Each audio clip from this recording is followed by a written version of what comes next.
South East Radio's Business Matters with Karl Fitzpatrick. My final guest, Blaine Callard, is the CEO of Harvey Norman Ireland. Historically known for its brash and loud advertising campaigns, the company has refocused both its product offering and marketing promotions, the result of which saw them opening their 14th store in the Republic of Ireland last month. Blaine, I'd like to take you back to 2010, when Harvey Norman Ireland was racking up accumulated losses which are well in excess of €100 million. And you were parachuted in to formulate and implement a turnaround plan. What did this plan consist of? At the time, we had two problems. Obviously, the market had collapsed. But the other challenge for Harvey Norman is that our timing had just been terrible, Karl. We'd just opened 6 more stores. And so we just expanded rapidly in 2008, right before sort of the wheels fell off the market. And so, in a sense, we'd been hit by the economy. We'd been hit by the fact that we'd only just expanded, and those stores were still, and management teams were still finding their feet. And I guess the third thing was as a business, we weren't yet very fit in Ireland. Our brand wasn't in the right place. We weren't very ready for the storm in a sense, and we had a lot of work to do on our own business, on our brand, on the look and feel of our stores, on our people. And so there were things we could control and there were things we couldn't control. But essentially what we did is we made an immediate decision to commit to investing. I think a lot of retailers at the time and businesses in general in Ireland and globally, because remember this was the GFC, made a decision to pull back and cut costs everywhere that they could and effectively hibernate. And many Irish retailers, particularly in our categories, literally went into hibernation for 4 or 5 years and did nothing, didn't invest in stores, didn't invest in marketing. We did the opposite, and we decided to invest. So actually our marketing budget, for example, went up every year since 2009. We continued to invest and invest at a greater rate. And we continued to invest in the stores in terms of refitting them, refreshing them. So the main plan was around continuing to investing in the shops, investing in the brand. We ramped up the marketing, refreshing that brand, because we'd been very yell and sell, and I guess that's a separate conversation, but we'd been very loud and very noisy, and a lot of people maybe didn't understand who we were. And finally, we had to completely re-engineer our furniture and our bedding, our furniture and interiors, if you like, look and feel. We had the wrong products. They weren't very suited to the market. The shops didn't quite look right. The photography wasn't right. So we had a lot of work to do. We had to concentrate on our knitting as well as defending what was a collapsing market, and just keep all that going at once. It was a very busy time for us. And Blaine, during those recessionary years, did Harvey Norman ever consider moving out of Ireland? This is very interesting because this is little understood. There was certainly a lot of interest in whether we would stay or whether we would go. I was called in the first few months of my appointment, and when I arrived, I would have fielded dozens of calls from media asking were we staying or were we leaving. We were never going. We were never leaving. And anybody who understood the Harvey family and our ethos, we're still essentially at the heart a family business, and we had a commitment to Ireland that we'd made. We were confident that the Irish economy would recover, and I'll circle back on that in a second. And we were not going anywhere. So we were never going to leave. We're perennial optimists, and we're also, Harvey Norman has always played a long game. Of course we're driven by quarterly and 6-monthly results. We're listed on the Australian Stock Exchange, very important. And I won't downplay that. However, we also make a lot of good sound long-term decisions, and we play for the long term. We'd committed to Ireland, and we were not going anywhere. I think also there were some competitors that were hoping that we wouldn't stay as well, and there had been a history of multinationals coming to Ireland and fleeing with their tails between their legs. I mean, some very big brands had left, and so I think there was a sense that we might go, but we were never going.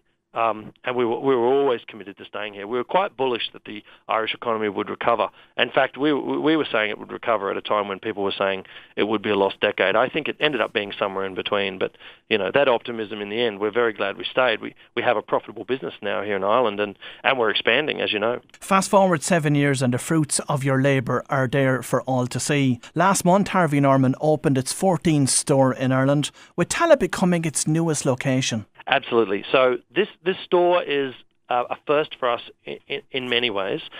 Obviously, it's our first new store in the Republic of Ireland since the collapse. So this for us is really a big outward sign that we're back.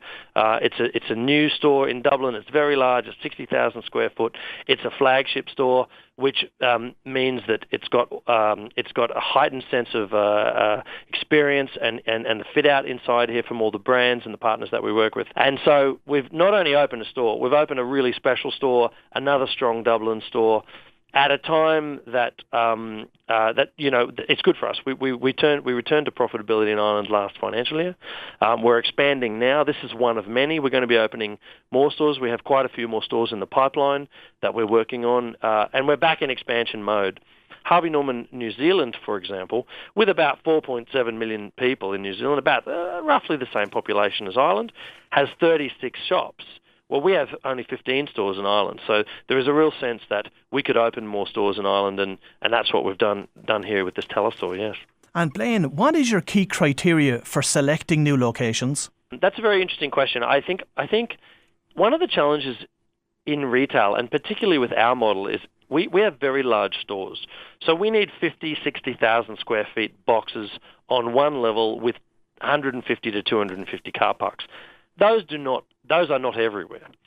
There's a lot of very bad Celtic Tiger retail development in Ireland with small units over multiple levels in bad locations with bad parking. And a lot of mixed use where there's offices above and apartments beside and student accommodation down the road. So actually there's a lot of very unsuitable retail for us. So the first criteria is we need something that suits us. It either needs to be built or it needs to exist. But the other criteria is, of course, the catchment needs to be there. For us, we don't need to be in a major location, in a retail park. We can create a destination. So in Australia, for example, we have some stores that are literally in the middle of a field off a motorway, and we've established a location and built a very vibrant store. So if you think of something like IKEA in Ballymount, that store is a destination, and it's an icon, and you drive there. You don't need to be passing. You go there. It's a destination. That's our business model as well. So we can be anywhere. I think in terms of catchment, the Dublin region could do it with another store, and there's a bunch of regional locations in Ireland where we'd love to have a store.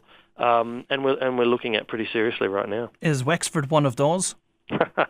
Well, I let me just say it's been discussed. It's a work in progress where we'll put some additional stores.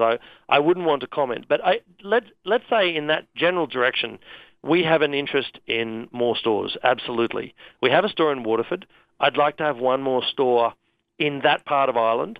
I'm not going to be more specific than that, but we are exploring some possibilities there at the moment for sure. Now, looking at your current locations, obviously there's a huge concentration in key urban centres.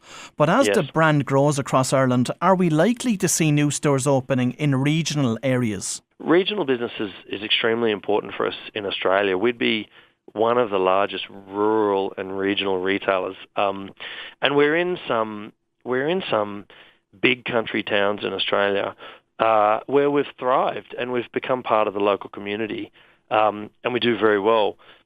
Having only just come back into profit last year, we went through the pain, Karl. We closed 2 stores, unfortunately. We closed the store in Mullingar and we closed the store in Dundalk, and that was all part of our drive to return the business to health here. Those stores had their own challenges for various reasons, and in Mullingar the store was too small for us to display furniture and bedding, which was a major issue.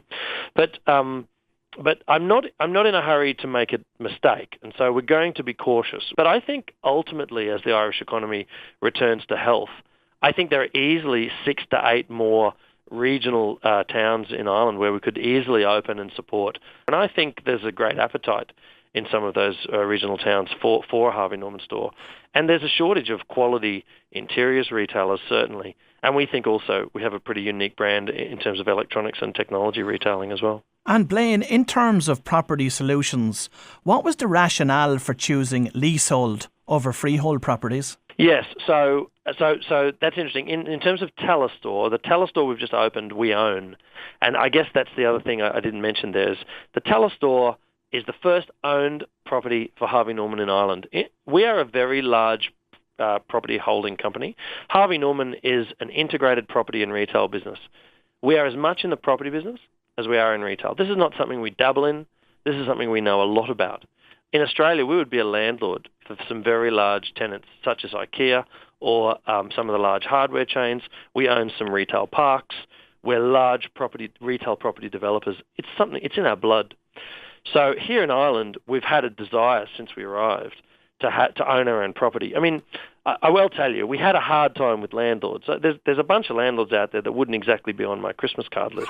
We had a tough run with some landlords. But in fairness, some of them were very commercially minded, and we reached some accommodations, which is more than I can say for a lot of other retailers that went under because their landlords wouldn't accommodate them. That's a whole other discussion. But we would certainly like to be masters of our destiny in some percentage of our sites, and we think we can do something to a property location that a landlord can't do. And we have a vision for Teller, and if you visit that store, it's incredibly unique in terms of how we've executed it. And if we'd done that with a landlord or a developer, it simply would not have had that presence, and it wouldn't have had all those amenities and the large car park. And so we believe in different priorities than a lot of Irish landlords. The other thing too, I think, is that when we first arrived, it was just not a possibility to buy property prices. Commercial property prices were through the roof. They're still quite reasonable. There are still some good opportunities out there in terms of buying commercial property where we could open stores. So we're open to buying, building, or renting. The catchment comes first. The mode of entry comes second. Experiential retailing is an emerging global trend which is set to transform the traditional retail environment. Is this a trend which Harvey Norman is aware of? And if so, how do you create memorable retail experiences for people that visit your stores? Well, this is the question of the moment, actually, for all retailers. And this would be sewn firmly into the fabric of how we do business. A Harvey Norman store should be an experience. I'm not just a bunch of shelves where there's products, people come in and buy them, pay for them and leave. If we're just shelves with products on them, then we won't be here in 10 years because we don't add any value. There's a fundamental difference, Karl, between buying and shopping. And this is something that we give a great deal of thought to.